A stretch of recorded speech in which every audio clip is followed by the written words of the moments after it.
వే gold trusted gold buyers మీరు తాకట్టు పెట్టిన బంగారాన్ని విడిపించి ఈ రోజు ఉన్న మార్కెట్ ధరకు కొనబడను. శ్రీ మహా గణాధిపతయే నమః.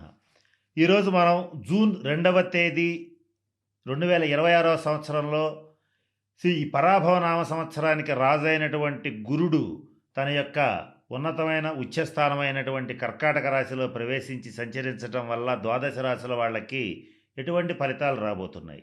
గత కొద్ది కాలంగా కాలసర్ప దోషంతో ఇబ్బందులు పడుతూ ఏ పనులు సరిగ్గా సాగక ప్రతి పనిలోనూ ఆటంకాలు ఎదురవడం వల్ల కానీ అనారోగ్యాల వల్ల కానీ అనేక రకాలైనటువంటి ఇబ్బందులు పడుతున్నటువంటి ద్వాదశ రాశుల వాళ్ళకి ఈ గురుగ్రహ మార్పు అనేటువంటిది ఎటువంటి ఫలితాలను ఇవ్వబోతుంది అనేటువంటి అంశం గురించి తెలుసుకుంటున్నాం. దాంట్లో భాగంగా ఇప్పుడు మనం మిథున రాశి వారికి ఈ గురుగ్రహ అనుగ్రహం ఎట్లా లభించబోతోంది, ఏ రకమైనటువంటి నిర్ణయాలు తీసుకుంటే మంచిది, ఎటువంటి దారిలో ప్రయాణిస్తే మరింత మంచిది, ఏ విషయాలు జాగ్రత్తగా ఉండాలి, ఇటువంటి అనేక అంశాలు, వీటితో పాటుగా ఏ రకమైన పరిహారాలు పాటిస్తే గురువు యొక్క మరింత శుభ ఫలితాలని మీరు అందిపుచ్చుకోగలుగుతారు, ఇటువంటి అనేక అంశాల గురించి తెలుసుకోవడానికి ప్రయత్నం చేద్దాం.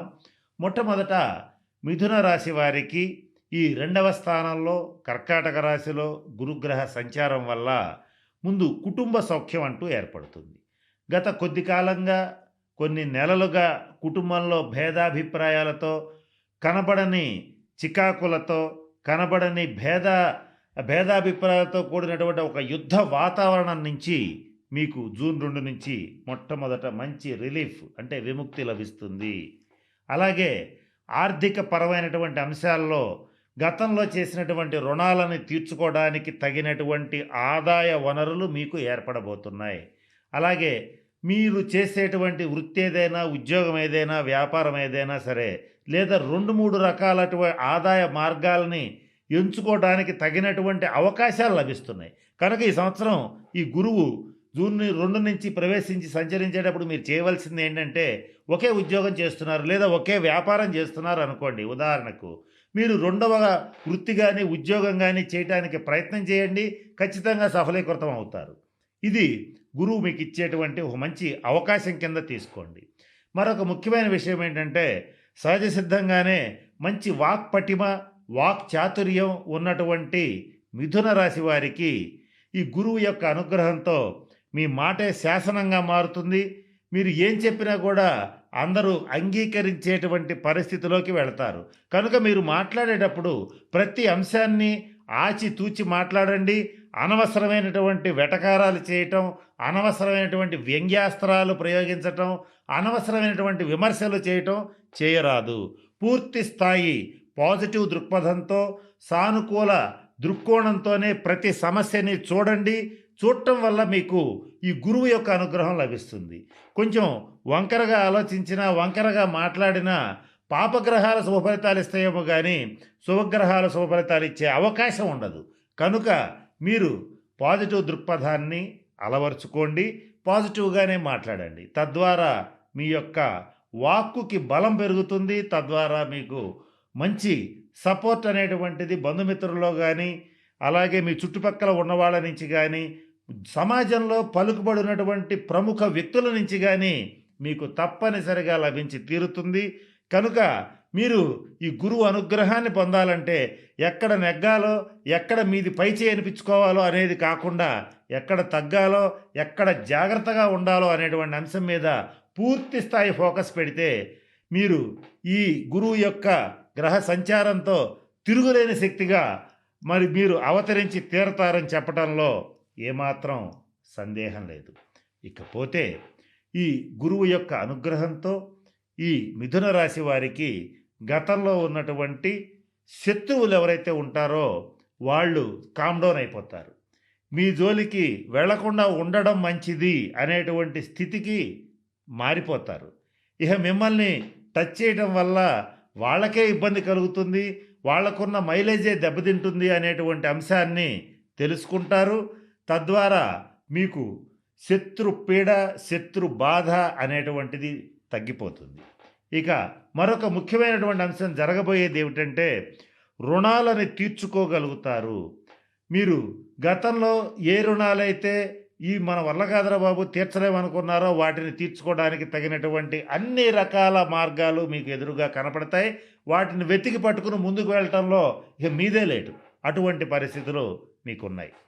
ఇకపోతే రా పాత బాకీలు ఇవి రావు. ఇక వీడి దగ్గర నుంచి మనకు ఆ డబ్బు వచ్చే ప్రసక్తే లేదనుకున్నటువంటి డబ్బు కూడా మీ చేతికి వచ్చే అవకాశం ఉంటుంది. మీకు అసంకల్పితంగా అనాలోచితంగా సడన్గా ఆకస్మికంగా కొంత ధనం లేదా కొంత ఆస్తి మీకు దక్కే అవకాశాలు ఉంటాయి. అయితే ఎట్నుంచి దక్కుతుంది అంటే వారి వారి జన్మ జాతకరీత్యా తండ్రి గారి వైపు నుంచి దక్కచ్చు, తల్లిగారి వైపు నుంచి దక్కచ్చు, లేదా సోదర వర్గం నుంచి లభించవచ్చు, లేదా దూర ప్రాంతాల్లో ఉన్నటువంటి స్నేహితుల నుంచి లభించవచ్చు. ఎటు నుంచైనా సరే మీరు రాదనుకున్నటువంటి డబ్బు, మీరు ఊహించని డబ్బు మీ చేతికి అందే అవకాశాలు పుష్కలంగా గోచరిస్తున్నాయి.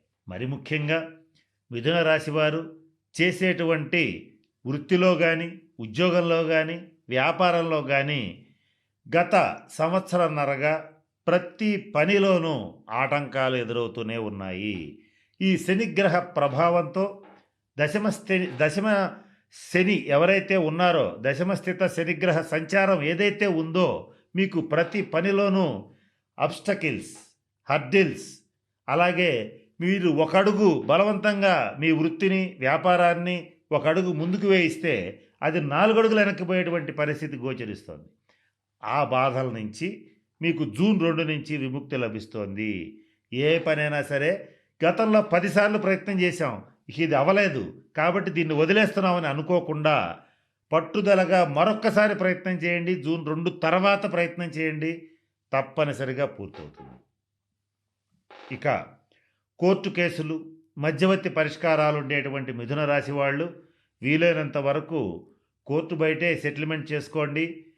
ఈ కోర్టులో ఒక సామెత ఉంది, కోర్టులో గెలిచినటువంటి వాడు చక్కగా కోర్టులో ఓడిపోయినటువంటి వాడు కోర్టు బయటికి రాగానే ఏడుస్తాడు, అనవసరంగా నష్టపోయాను ఓడిపోయానని. కోర్టులో గెలిచినటువంటి వాడు ఇంటికెళ్ళి లాయర్ ఖర్చులు, ఈ వకీలు ఫీజులు ఖర్చులు ఇవన్నీ చూసుకుని అనవసరంగా మనం గెలిచి ఉపయోగం లేకుండా పోయిందని ఏడుస్తాడు. కనుక మీరు ఏం చేస్తారంటే వీలైనంత వరకు మధ్యవర్తి పరిష్కారాలకే ప్రాధాన్యత ఇవ్వండి. అనవసరమైనటువంటి ఇగోలకి పోవద్దు. వడ్డీ వ్యాపారం చేయడం అనేటువంటిది మీరు ఈ సంవత్సరం నుంచి కొంచెం జాగ్రత్తగా ఉండాలి. చేయకుండా ఉండటం అనేటువంటిది ముఖ్యంగా చెప్పదగినటువంటి సూచన. వడ్డీ వ్యాపారం చేసేటువంటి వాళ్ళకి గురుగ్రహ అనుగ్రహం ఉండదు, పాపగ్రహ అనుకూలత మాత్రమే వర్తిస్తుంది. ఈ విషయం దృష్టిలో పెట్టుకోండి. అలాగే స్టాక్ మార్కెట్లో, షేర్ మార్కెట్లో ఉండేటువంటి మిథున రాశి వాళ్ళు కూడా నష్టపోయే అవకాశం ఉంది. కనుక కొంచెం జాగ్రత్తగా ఆచితూచి అడుగు వేయండి. ఈ విషయంలో మీకు గురువు యొక్క అనుగ్రహం ఉండే అవకాశం తక్కువ. కారణం ఏంటంటే స్టాక్ మార్కెట్కి కారకుడు రాహువు, గురువు కాదు. కనుక మీరు గురువు అనుగ్రహం ఉన్నటువంటి ప్రొఫెషన్స్లోనే ఎక్కువ ఫోకస్ పెట్టండి. ఇది ముఖ్యంగా నేను చెప్పదలసినటువంటి అంశం. దీనికి తోడుగా ఈ గురువు యొక్క సంపూర్ణ అనుగ్రహాన్ని సంపాదించుకోవాలంటే ఒక సద్గురువుని ఆశ్రయించండి, దత్త చరిత్ర పారాయణ చేయండి, దత్త మందిరాన్ని సందర్శించండి. అలాగే మీ ఊర్లో ఉన్నటువంటి, మీ దగ్గరలో ఉన్నటువంటి రామాలయాన్ని అభివృద్ధి చేయడానికి ప్రయత్నం చేయండి, రామనామం జపించండి. ఇటువంటివి కనుక చేసేటట్లయితే గురువు అనుగ్రహం లభిస్తుంది. వీటికి తోడుగా కుదిరితే పసుపు రంగు వస్త్రాలు ధరించండి.